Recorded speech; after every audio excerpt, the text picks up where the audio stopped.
أشهد أن لا إله إلا الله وحده لا شريك له وأشهد أن محمدا عبده ورسوله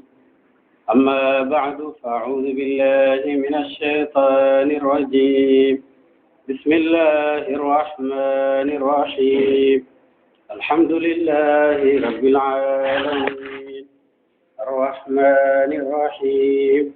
مالك يوم الدين إياك نعبد وإياك نستعين اهدنا الصراط المستقيم صراط الذين أنعمت عليهم غير المغضوب عليهم ولا الضالين فلما أحس عيسى منهم الكفر قال من أنصاري إلى الله قال الحواريون نحن أنصار الله آمنا بالله واشهد بأننا مسلمون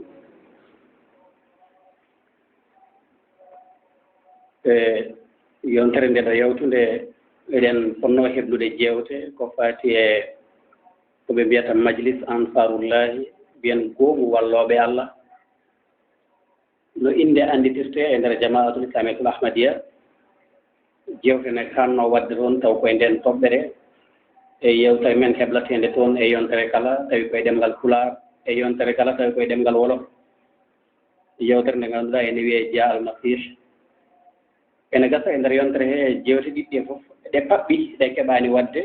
la allah tawi ko ngantu yiiloɓe jewte ɗe la allah kadi tawi ko ngantu wonande hoɗɓe invitteɓe woni noddateɓe ngam ndendude e maɓɓe e nder jewte ɗe nde wonno saaha kala e ɓe daña hen caɗele ko way noon e hoɓɓeɓe ɓe potata noddude eɓe ndenda e munen yewtere nde ɗum tagi en jiiɗa yontere nde ɓenna tawi en kalani e nden toɓɓere ko fati e ko wiyete goomu walloɓe Allah tawi koye nder jama'atul islamiyatul ahmadiya aya mo fuɗɗoriɗen o ko nabiyullahi isa alayhi salam namdinoɓe o wiɓe man ansari ilallah holɓen ballatami faade to Allah subhanahu wa taala ko jahanmi ko noddanmi ko jangginanmi ko nehanmi yimɓe ɓe laawol faade to Allah subhanahu wa taala hol walloɓe kam hen wondiɓe makko ɓe mbimo nahnu ansarullah minen goni walloɓe Allah subhanahu wa taala ndeke konngol walloɓe Allah wiyeede ansarullahi en koko ɓooyi diineji ɗi kala annabi ene sohli ansarullahi walloɓe Allah pour ɓe mbawa walludemo faade to Allah subhanahu wa taala ɓe mbawa walludemo yettinde jangguinaji ɗi e yimɓeɓe ɓe mbawa walludemo nehde yimɓeɓe faade to Allah subhanahu wa taala ɓe mbawa walludemo irjinde yimɓeɓe so rokkude waktu munen e jawdi munen e bindi munen e saaha munen kala ngam wallude yimɓeɓe faade to Allah subhanahu wa taala no namdorini kanko annabi isa ko ni annabaɓe fof namdorino kono kadi haɗata e nder jama'atul islamiyatul ahmadiya ko noon kadi namdol ngal altata man ansari ilallah ko ɓen goni walloɓe faade to Allah subhanahu wa taala won dariɓe mbi minen goni ansarullah majlis ansarullah so tawi en garti e sosede ɗum mbiyen fuɗɗede ɗum e nder jama'atul islamiyatul ahmadiya waɗi nde eɗen kaala ko woni darde maɓɓe ko nandi hen fuɗɗi ɗum ko deuxiéme khalifa ɗiɗaɓijo mbiyen hadratu mirza bashiruddin mahmoud ahmad mo ganduɗa kañum woni khalifatul masih athani rutti kadi Allah waɗi ɗum kadi muslih al maw'ud moƴƴirinowo podanoɗo e ɗemgal nelaɗo sallah sallam wino nabiyullahi isa podaɗo ne ara e nder leñol nelaɗo o sallllahu alih w sallam so ari yatazawwaju o yuladu la o resat kono kadi o hokkete ɓiɗɗo moyna walla mo e ko nawata ko nde noon oɗo wonno muslih al maw'ud ko kanko fuɗɗi majlis ansarullah o fuɗɗani ɗum ko yimɓe ɓe ngannduɗa duuɓi munen jettima 50 faydo neɗɗo fof e nder ahmadiya duuɓi makko ɓenni 50 ndungu o jeyama e nder ansarullahi en o hankadi o fotani dañde haaju ɓurɗo wonde dariɗo ene walla Allah subhanahu wa taala nde wonno so tawi neɗɗo yehi ha hankadi heeɓi 50 faade yeeso hankadi mawngu ari terɗe timmi hakkille ardi ɓe ko ɓe poti darade ɓe gona walloɓe Allah subhanahu wa taala sabu heddiɓe ɓe kuufiɓe fof o wallateɓe sabu jaaɗo haa dañi capannayyi on woni baabiraaɗo ko jogiiɗo cuddiiɗo baabiraaɗo ko jogiiɗo ɓesngu baabiraaɗo ko jogiiɗo taaniraaɓe kono ko ɓe ngoni wallooɓe sabu ko ɓe ngoni halfuɓe holɓen ballatee ɓiɓɓe woni huddamen holɓen ballatee sukaaɓe taaniraaɓe ngoni atfaal en holɓen ballatee sohnaaɓe woni lajna en holɓen ballatee sukaaɓe rewɓe tokosɓe woni naasiraaɓe ndeke ɓeeɗo hol ballal joom capannayyi en ɓe poti wallude ɓe ko wallude ɓe faade to Allah subahanahu wa taala sabu ene gasa ko adii ɗum ko fof ne mballa ɓe no ɓe nguurdi ne mballa ɓe fof jooni yettima eɓe poti wallude ɓe ilallahi faade to Allah subahanahu wa taala ɗum tagi o fuɗɗi majlis o kono majlis o ɓe njogodii aadi ko goonga ni to baŋnge majlis to ene waɗi ɗiɗi ansarullahi ne waɗi pecce ɗiɗi ne waɗi groupe aji ɗiɗi ne waɗi adiiɓe e sakkitiiɓe ansarullahi en ɓe ngannduɗaa naatanii mawngu ko noon ne teddodii doole woni ɓe capannayyi haa faade capanɗe jeegom pawɗe ɓe ko ansarullahi en ko mawɓe kono koye mawɓe catégorie gadiiɗo sabu ɓeeɗoo ne kedditori to doole yawtuɓe capanɗe jeegom pawɗi ɓen kadi ko ansarullahi haa hannde sabu ansarullahi haa ɗo maaye alaa ɗo darti kono ɓe ko fedde wonde koye ansarullahi en kono koye fedde ɗiɗe ɓiire kono ɓeeɗo eɓe kedditori hakkillantaagal eɓe kedditori jawɗi eɓe kedditori ganndal eɓe kedditori jande moƴƴe wawde wallude yimɓe faade ko Allah subahanahu wa taala ndeke wiyetee ansar e ndeer jamaatul tamil ahmadiya ko gorko mo ngannduɗaa duuɓi mum jawtii capannayyi o wiyetee ansar hoko wallata noon sabu ansar ko jam wallooɓe gooto o ko nasir balloowo hokko ɓe mballata ko ɓe mballata ko diine sabu ko ilallahi annabaaɓe ko ngal ballal cohli jamaat tamil ahmadiya kadi ko ɗum sohli e maɓɓe kamɓe ɓeeɗo mawɓe ɓe ngona wallooɓe ilallahi faade ko Allah subahanahu wa taala so en keɗiima aadi maɓɓe mbiyen symbole maɓɓe ngol ɓe jogodii e ndeer jamaat ma en taw ina holla ko ɓe fotɓe daraade ɓe ngona wallooɓe Allah subahanahu wa taala hol aadi mo ngannduɗaa ko on woni mo ɓe ngaadondirtee caggal nde ɓe njehii haa ɓe pelliɗi wonde e ansarullahi en ɓe njeyaa heen holko ɓe poti daraade hol darnde maɓɓe aadi maɓɓe ko ashhadu an la ilaha illa allahu wahdahu la sharika lah wa ashhadu anna muhammadan abduhu wa rasuluhu ataahadu sa akunu musta'iddan kulla lahzatin li khidmati aljamaa wa sa uqaddimu nafsi wa maali wa waqti wa izzati lilmillati walwatani waljamaa wa sa uusi awlaadi li mutabaati alkhilafati alislamiyati arrashidati insha allahu taala so tawi ɓe njooɗiima ko o aadi ɓe ngaadata aɗa jogii aadi mo ngaadondiroɗaa nde ngonɗaa juulɗo aadi Allah nana e dow daande ma on aadi ko on wattata kadi mo ngaadondiroɗaa e ndeer nde naatɗaa jamaatul tamil ahmadiya e yamirore nelaaɗo sallah alih sallam fa bayi'uhu walaw habbon ala salji piɓondiri e makko ko aadi ƴetteɗeɗaa kono ɗo ngonɗaa ansaare ngonɗaa mawɗo ɗo kadi aɗa jogii aadi mo ngaadondiroɗaa woni olon woni oɗo a dara to ngoonda mbiyaa ko o woni aadi ma so ɓe njehii hatta ijtima'uuji maɓɓe ɗi ɓe ngoonda ɓe ciftorata oɗo aadi ko o aadi ɓe ngaadondiraa e ndeer jamaa e ndeer dental he ko ɓe poti gollude ko ɗum mboɗo seedii deweteeɗo alaa so wonaa Allah ko neɗɗo yehi haa dañi duuɓi capannayyi en tant que ko ahmadiyanke premiére aadi makko ko seedaade dewret alaa so wonaa Allah kono ɗon so o mankinii e tawhiid makko celluɗo yo anndu won ko heddi to aadi makko e ansar ne ɗaɓɓi yo fellin gootan faagu ngu o wootodini Allah subahanahu wa taala wonde ko gooto dewret alaa so wonaa kañum ko maa tiiɗamo tan kanko o alaa mo yaafori so wonaa Allah o alaa mo yiɗi haɓurde mo hunde fof so wonaa Allah o alaa mo wakkilii so wonaa Allah subahanahu wa taala o alaa mo rewat o alaa fof makko ko Allah subahanahu wa taala tan gooto ɗum o wiya ashhadu an la ilaha illallah o rewni heen omo feññinon en aadi mo aadondiraa kanko o biiɗo koye ansaare no jeya o wii wa ashhadu anna muhammadan abduhu wa rasuluhu oɗo seedii kadi mouhammadou ko maccuɗo Allah ko nelaaɗo Allah kono ndeke o seediima dewateeɗo ñemtinteeɗo so Allah ina rewee ala so wonaa nelaaɗo Allah sallallahu alih wa sallam o alaa annabi mo gonɗini mo ngannduɗaa kañum nelaa e makko nelaa e windere nde fof so wonaa nelaaɗo Allah sallallahu alaihi wa sallam kono wadde firti o alaa espoir mo yeeɓa e dow leydi so wonaa nelaaɗo sallallahu alih wa sallam lagad kaana lakum fi rasulillahi uswatun hasana ɗum tagi o wi ashhadu anna muhammadan abduhu wa rasuluhu kanko ko on woni jeeɓateeɗo makko on woni keɗeteeɗo makko on woni ñemtinteeɗo makko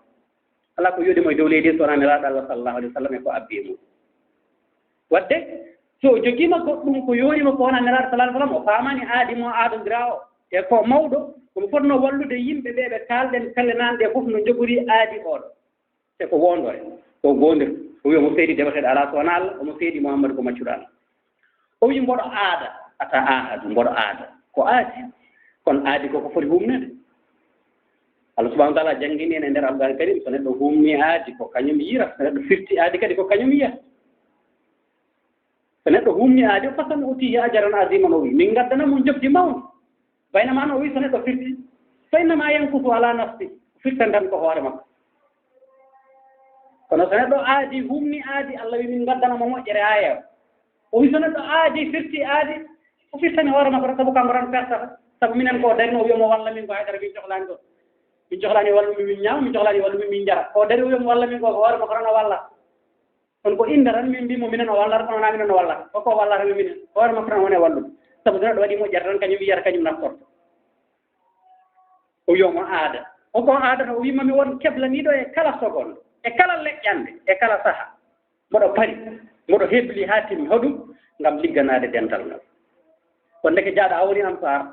kanko kala waktu makko gila nangue ngue fuɗi hange muti gila nangue ngue muti kadi hange fuɗi kala nde jama sohlimomo pari o ala haaji o ala hammu sownaɓe ko o aadi o aadodiri Allah subahanahu wa taala kono jaaɗo ha dañi duuɓi 40 o jeeya nder jama islamiatul ahmadiya yo andu oɗo aadinana e dow makko kanko o wi komo aadani Allah omo hebli ligganade dental ngal fi kulli lahadatin o wiya kala saha kono so siftorani oɗo aadi o waɗimo e hakkille makko no feewi o renaki o samoyata e nder aadi makko sabu wawi yaade o ardunoya haajuji makko goɗɗi e dow haajuji jama o nodda o yomo jogui ngal jama o sohlamo o wiya o ala tan yo Allah tan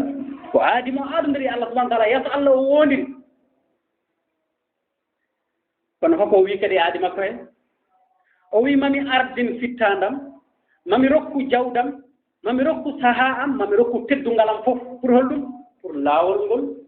pour l'islam pour hoɗorde leydam ndi ndi koɗmi ndi kono kadi pour jama'atul islamiyatul ahmadi kanko fittandu ndu Allah rokkimo kanko ndi jawdi ndi Allah resdimo sabu jawdi koko halfina Allah wi koko halfini kanko oɗo saha mo dañi o waktu nde yaajede nde o jogii kanko kala teddungal ngal Allah waɗanimo so laamɗo so laamaɗo so ganndo so mo annda so joom jawdi so ala kanko kay e kala teddungal ngal Allah rokkimo fof o watta ɗum koye ligganade l'islam o watta ɗum koye ligganade leydi makko ndi o hoɗi ndi o watta ɗum koye ligganade dental ngal o woni ngal ko aadi mawɗo de fittandu makko o wi hayso jama o namdiwama fittandu makko aron sohli on pari o wi so jamaatu wi namdima jawdi o tardata o yaltina jawdi makko o waɗa heen so jaɓaɗo wi tama min cohli gacca golle maɗa e ngara an hande o mbiɗen cohluma te hande omo jogino golle omo jogino rendez-vous hande o ɓuuri wawde gollude o woppat ɗum o ara o noota kono kala teddungal ngal o jogino hay soko lamɗo leydi jamaɗo wi mbiɗen cohluma ngara min mbaɗoya mo allimo o wiya bisimilla o woppat ngal teddungal ngal o dañatno e wonde lamɗo leydi ngal o ara o yahta so jogorɗo fiilede defol mo waɗa alpha e galle bammakko so jogorɗo fiilede khalifa o lomtine e dental makko kala teddungal ngal o wawno dañde aduna so jamaɗo wi mbiɗen cohluma wara ko jaaɗa dañi duuɓi 40 e nder jama'atul islamiyatul ahmadiya ko o woni aadi makko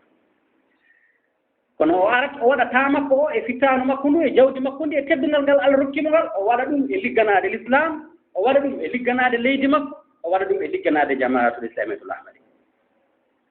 kono haaɗa en ɗon ko ɓuri himmude e rôle makko kanko oɗo zati biyaɗo ko nasir ko ballowo diine jeyaɗo e jonde mbiyen goomu walloɓe Allah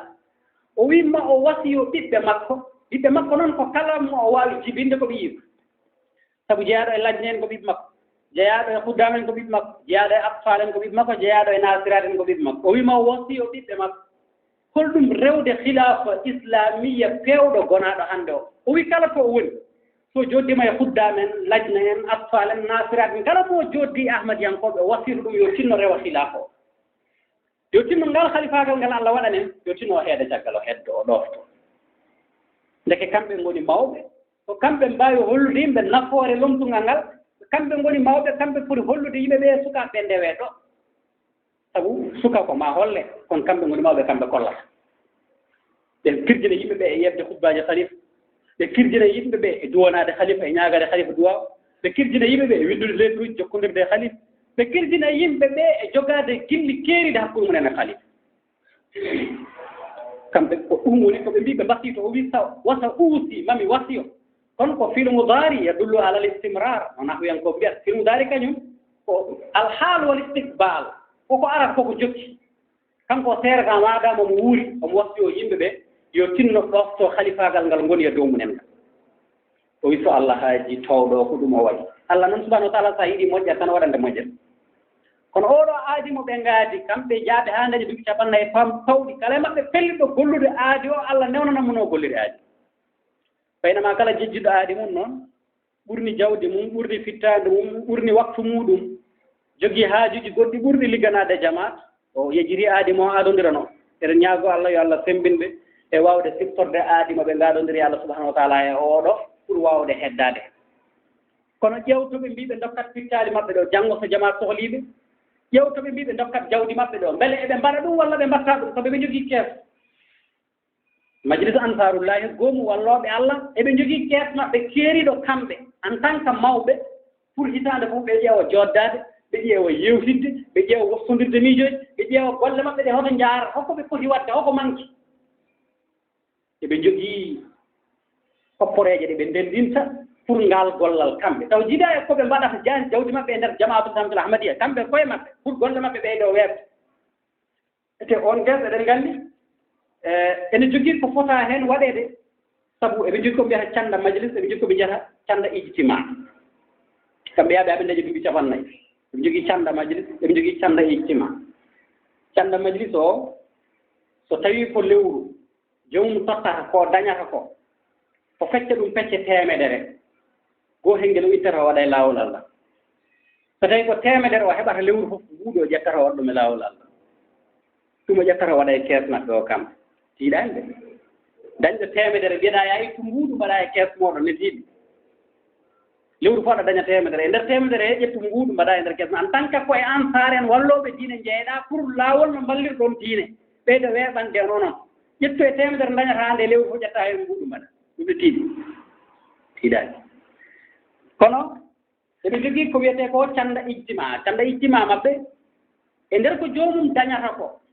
so yiɗi ko laawol goto o watta par hitaande so yiɗi ko lewru fof o watta ko dañata lewru ko so tawii hoddiraama ko lewru fof masalan o ƴettat ko dañata ko fecce ɗum fecce 490 ko dañata lewru ko o fecce ɗum fecce 490 o ƴetta gootel ngel waɗa e kees maɓɓe lewru fof wamma so tawi ko hitaande tan o yiɗi waɗde laawol goto o ƴewat ko dañata ko o fecce ɗum fecce 50 fecce 50 o feccata waɗa ɗum divisé par 40 o ƴetta gootel ngel o waɗa e laawol Allah hoɗum o waɗa e cannda ijtima maɓɓe par hitaande pour ijtima maɓɓe so ɓe ndenndi koɓe ñaamata koɓe njarat toon koɓe jiɗi wadde cadeauji ko peeji maɓɓe e peccorɗe maɓɓe ɗe ɓe ƴettata pour wallude Allah ngal dental ngal ɓe ndentata hitaande ko o waɗa heen nguuɗu makko ndene ɓe jogii oɗo boymo kono noon ɗum ko kamɓe heerori kamɓe ansarullah jiidano e keesuji ɗi ngannduɗaa jamaat ne joƴƴini ɗi ɓe poti waɗde ɗi ko l'islam wanno ɗum gila hanki dañɓe e maɓɓe ko askine foti ƴettude jawdi mum aska forka yontii eɓe poti ƴettude asakal muddo hoore ko l'islam fari ɗum ɓe njaltina iidi ñane juulde eɓe poti ƴettude jawdi ɓe mbaɗa e laawol Allah ñane juulde sabu no ɓe mbeltorine ɓe jiɗi heddiɓe e mbeltorone pour yaltinde ñane juulde e kopporeje maɓɓe mbaɗa e laawol Allah kono jiiɗa ko wiyete toon wasiya wonande basiiro jiiɗa ko wiyete ɗon cannda am contribution mo ngannduɗaa ko général kala jeyaɗa e ahmadiya ko poɗɗo wadde ɗum mo ngannduɗaa ko 11 watta feccat ko dañi ko fecce 16 gootel ngel waɗata ɗum e laawol Allah nan toon ko ngannduɗaa ko wiyetee jalsa ko waɗirtee par hitaande nan toon ko ngannduɗaa ko tahrik jadid nan toon ko ngannduɗaa ko waktu jadid e keesuji goɗɗi kono wadde kanko o wii ko aadani Allah jawdi makko ndi on waɗani e laawol Allah kono wadde hay heen ko kees gooto o fotaani wadde absent o fotaani wirnaade o fotaani waasde yiyeede o fotaani jaɓde hay kees gooto inde makko waasa feen jeen sabu ko ɗum o aaji o wii ko o aadani Allah jawdi makko ndi on waɗi ɗum e laawol Allah pour ligganaade l'islam ligganaade leydi makko kono kadi e ligganaade dental jamaatul islamique ahmadiyya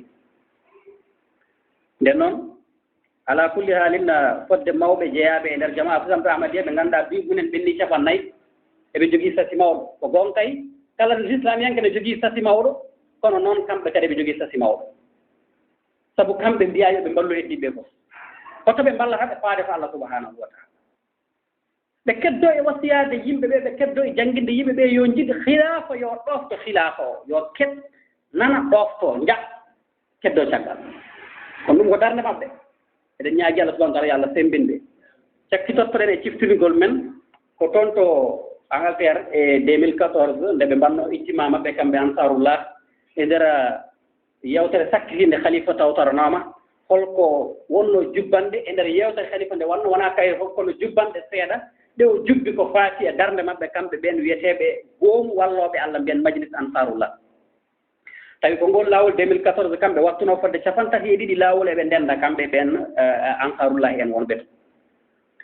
ɓe mbaɗino ijtima o fodde balɗe tati fodde ujunnaaje ɗiɗo e temedde ɗiɗo neɗɗo tawtoranooma ijtima o e alaa kulli haali ɓe mbannooma ko toon to baytul futu mo ngannduɗaa ko baŋnge hirnaange londo e ndeer haala makko kanko hadrate mirza masroud ahmad al khalifa al khamis ayyadahullahu taala bi nasrihil aziz omo haala himmugol e nafoore majlis ansarullah mbiyen goomu wallooɓe Allah subahanahu wa taala o waɗi feere kadi o dotti geɗe ɗe ngannduɗaa ne mbaɗɗi e dow daaɗe maɓɓe kamɓe kala no ɓe potiri taw ko e dow ko imam madi alayhi salatu wassalam windi kañum e hoore mum o haali kanko khalifa o wii konngol biitengol ansarullah holko ngol firti ko wallooɓe Allah o wi ɗum tagi ene waɗɗi kala gooto jeyaaɗo e ndeer maɓɓe liggaade ko faati e l'islam gongira e goonga liggaade ko faati e beldal fodde mbawka mum fof no Allah rokkiri konngol ngol firti ko wallooɓe Allah kono gooto heɓɓe fof ko balloowo Allah wi ndeke goto maɓɓe fof ne waɗi ɗum liggaade kaaddi baawɗe mum yo l'islam gongira e goonga o anndira no gollira ne foti liggaade kaaddi baawɗe mum no jam dañira no fulɓe mbiyata ko ma jam dañe nde jama juule ndere boni wadde feere no jam dañori e ndeer aduna kono ansarullah en ko foɗɓe yaade koyɗe jam e hakkunde yimɓe kanko khalifa omo jokki omo laaɓtina darnde nde maɓɓe kamɓe ansarullahi en poti daraade o wii so en ƴeewi balloowo Allah o wii Allah hata jinaani wallooɓe holko neɗɗo waawi wallude Allah no ustad men heewi wiide Allah alaa ngesa sakoɗon njawɗon ndemonoyama ɗum toon holno neɗɗo wallirta Allah subahanahu wa taala Allah ko kañum woni joom sembeeji ɗi kala kañum woni dokkoowo ɗi holno neɗɗo wallirta Allah koko neɗɗo jogii ko Allah alaa saka walliramo ɗum kono noon ene jeyaa e ɓure Allah ɓe ngannduɗaa curotaako Allah rokkii juulɓe sahaa yaajeende waawde liggaade e waawde sarde diine fodde no o newnirani ɓe mbele ɓe mbaawa maldeede e ɓural nemaaji Allah kadi e ɓure mum e baraaji mum Allah ko jaajjo ɓure makko ngalaa ko kaaɗi o neeminani julɓe ɓe ɓe daña yaajeende pour liggaade ngam sarde diine pour hoɗum pour kadi haɓe malde kadi e nemaaji makko goɗɗi ɗi ngannduɗaa ngalaama kaaɗi ɗum ko haa neɗɗo o ɓeydoron ko noon a haw walla Allah so a nanii Allah wii o walla Allah o haw walla hoore makko sabu so o dariima mo ligganoo diine o wii omo walla ɗon Allah Allah kadi ɓeydanammo baraaji ɓeydanamo nemaaji hoore makko ɗon o walli Allah aɗa jinaani e ballal kono wadde ko haɓe ɓeydoo kamɓe yo Allah sembinɓe waawde ɓeydaade sembina en kadi enen fof o jokki kanko khalifa omo haala omo yewta kamɓe ɓen wiyeteeɓe goomu wallooɓe Allah majlis ansarullahi ko ɓe poti wadde e gongira e goonga o wii eɗen wiyeteeɓe ansarullah o watti hen hoore makko eɗen poti feññinde gootan faago Allah e dow leydi aadi o ko toon fuɗori o wii ko achadu an la ilaha illallah ɗum kalɗen naani kono Allah tan gooto rewe ko darnde ansare poti daraade nden darnde haa yimɓe paama Allah gooto rewete Allah fotaani rendineede goɗɗum kono eɓe poti noddude yimɓe ɓe kadi ruttaade Allah subhanahu wa taala kamɓe ansare so ɓe njii neɗɗo no waɗi dévié ɗe sali laawol ɓe poti haalande ɗum ɓe mbiya ɗum nii de no mbattaani wona laawol moƴƴol alaa sago nii mbatta nii poɗɗaa waade nii ɗum poɗɗaa wadde ɗum poɗɗaa accude ɓe nodda yimɓe ruttaade Allah subhanahu wa taala ɓe nodda yimɓe ɓe e jannginaaji l'islam gongira e goongal laaɓɗiɗi so ɓe njiiɗe ɗo ne waɗa ko ngannduɗaa wonaa ɗum l'islam janngini ɓe mbiyamo l'islam nden ko nii jannginiri kamɓe ɓe ngona siftinooɓe ɓe ngona waajotooɓe ɓe ngona wasiitooɓe ɓe ngona tindinooɓe kono noon ko adii ɗum ɗo fof khalifa wii eɗen poti ɓedde koye men taw kamɓe wiyeteeɓe ansar ɓe poti ɓedde koye maɓɓe taw haa ɓe ƴeewa hoto ɓe njettii kamɓe taw e rewde jannginaaji l'islam gongira e goonga ɗi par ce que abo hadema safrude yara waɗa selli taw aan goto e maɓɓe fof kala jaaɗo haa dañi duuɓi 50 o jeeyaa e goomu wallooɓe Allah majlis ansarullah e ndeer jamaat khalifa yo ɓetta hoore makko to kanko o ƴeewa hoɗo tolni e wootolinde Allah o ƴeewa hoɗo tolni e rewde jannginaaji l'islam celluɗi laaɓɗi ɗi so anndi hoore makko omo moƴƴini o fuɗɗa waawde noddude yimɓe moƴƴinde kono so o moƴƴinaaka yo etta o haw kaɓa e fittaanu makko ndu kanko haw daroo darnde ansar nasir gongira e goonga o fuɗɗa wallude e diɓɓe ceerno khalifa wi alah sabu ɓeten koye men taw haa ƴeewa khalifa jokki omo haala o wii ngam tudde jannginaaji l'islam gongira e goonga e nguurdam men enen alay sabu kadi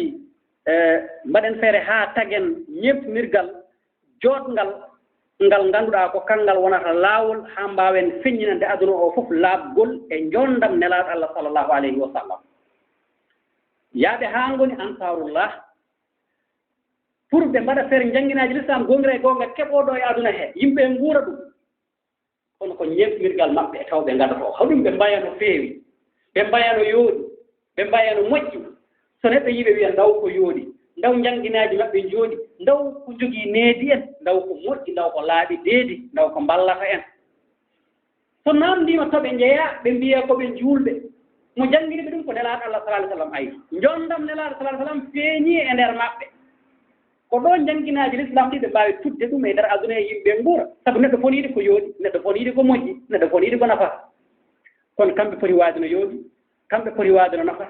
kamɓe poti waajade wasiyade ɓe mbayno moƴƴi kamɓe yimɓe ɓe ñebtina ɓe e ngal ñemmirgal moƴƴal keɓa moƴƴere paama ndeke ko nelaɗo Allah sallallahu alaihi wasallam janginno ɗum jondam nelaɗo Allah sallallahu alaihi wasallam feeñirani aduna jondam nelaɗo fene feeña aduna wona fiide yimɓe feeñata jondam nelaɗo pour feeñide ɗum ko an wayata no yooɗino janginiri ni jondam makko wawa feeñ halifi ko noon poten waade kadi ko ɗum woni laawol tabitinde wonde l'islam kañum woni diine guurɗo pour hollude aduna o ko l'islam woni diine guurɗo koye jikkuji meɗen e ñemmirgal men enen wiyeteɓe ansarullah kamɓe yaaɓe haaɓe dañi duuɓi capannayyi ɓe jeeya e goomu walloɓe Allah subahanahu wa taala e ñemtirgal maɓɓe moƴƴal ko heen de yimɓe ɓe paamata wonde l'islam ko diine guurɗo ko jokki omo haala kanko khalifatul masih alhamis ayyadahu llahu taala binasrihil aziz o wi wonde l'islam ene yamira tottude kala haqqeji ɓiɓɓe adama kam e haqqeji Allah ɗum woni ko l'islam yamirta o rutti o haali o wi ñalawma fof noon ɓennuɗo julɓe ahmadiyankoɓe eɓe poti etade kaddi bawɗe maɓɓe so moƴƴinde pittali maɓɓe e wawde haɓoɗinde ɗeɗo paandale ɗiɗi ɗe ngannduɗaa ko kañumen ngoni ngorondi diine maɓɓe kala ahmadiyanke no foti so fini o miijo ko adinde omo lelo kadi o miijo beele omo timmini ɗeɗo paandale ɗiɗi ɗe ngannduɗaa kañum woni ngorondi diine makko o mo mahi l'islam o mo wi ko diine makko ko dow ɗiɗo ngorondiji fawi est ce que o totti haqqe Allah est ce que o totti haqqe jeyaaɓe Allah kono so ɗum waɗaama ko ɗo woni kadi ɗo ene feeña wonde l'islam ko yamiri wonde yo haqqeji ɗi totte ko en totti ɗum kadi ko ɗo aduna o faamata l'islam ne yamiri joom haqqe ko yo rokke haqqe mum so en ngoni julɓe en tottata haqqeji hakkunde koye men hono yimɓe heddiɓe paamet l'islam ne yamiri yo en tottodira haqqeji kono alaa sago totten haqqe Allah subahanahu wa taala totten haqqeji jeyaaɓe Allah halifi goto fof yo ɓeta hoore mum ƴeewa rotol ni e ngal ɗo geɗal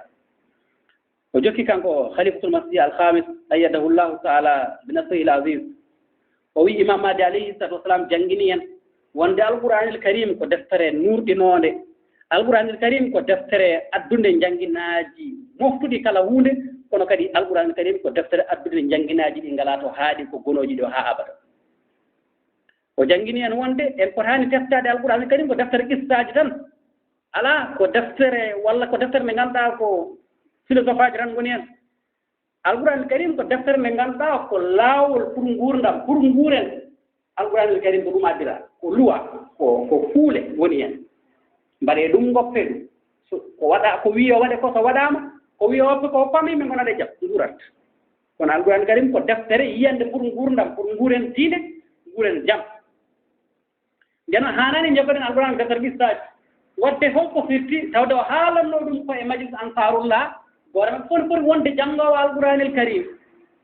so wona janngowo alqouranil karim nden firti o waɗi alqouran ko deftere qistaji tan kono goore maɓɓe fof no foti etade ha alqourana jangge so ɓe guetaki ha alqourana jangga firti koɓe jiiɗi ko yo yimɓe jaggo alqouran kañum ko deftere qistaji tan kono wadde ko kamɓe o haaldatno o haalde toɓɓere ko siftinde ɓe yoɓe gueto wonde janggoɓe alqouran karim yimɓe jiiya ɓe jangga ɓe gona kadi hirtinoɓe yimɓe kadi e alqouran karim jangge yimɓe paama alqouran koko foti janggede wona deftere qistaji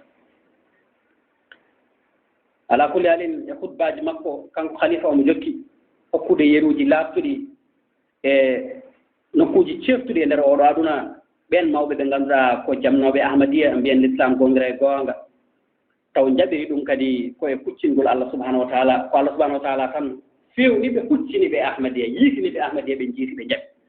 o jangtima ɓen kono kadi ɓe mbaɗi golle mawɗe e nder ɓen mawɓe wiiteɓe ansarullah ɓe darima kadi nden darna o jokki o wi wonde jokkugol daɗal e yaarugol yeeso ngal ɗo dental koye ɓural Allah subahanahu wa taala tan ko Allah subahanahu wa taala tan gooto suɓori hono ni ene nawira hono ni ngal ɗo dental woni noon jiiruɗen aduna o fof ina renda ina haala ina haɓo ina winda ene jaggito ina filma ala ko wiyani ala ko waɗani kono ɓe donki aride jamma e ñalawma yimɓe ne jeeya ɓeydare yimɓe ne jeeya yarugol yeeso kono ngal ɗo ndeɗo ɓeydare e ngol ɗo yarugol yeeso ala ko waɗi ɗum so wona ɓural Allah subhanahu wa taala kono eɗen ñaagui Allah subhanahu wa taala yo Allah moƴƴan en jeeɗen e ngal ɗon ɓural yo Allah subhanahu wa taala wurno en kadi e ngal ɗon ɓural kadi kadde gurdam meɗen mawɓe men yewtuɓe duuɓi 50 jeyaaɓe e nder goomu walloɓe Allah majlis ansarullah yo Allah hokkuɓe famde hokko woni ansarullah ɓe daro darnde ansarullah en walloɓe diine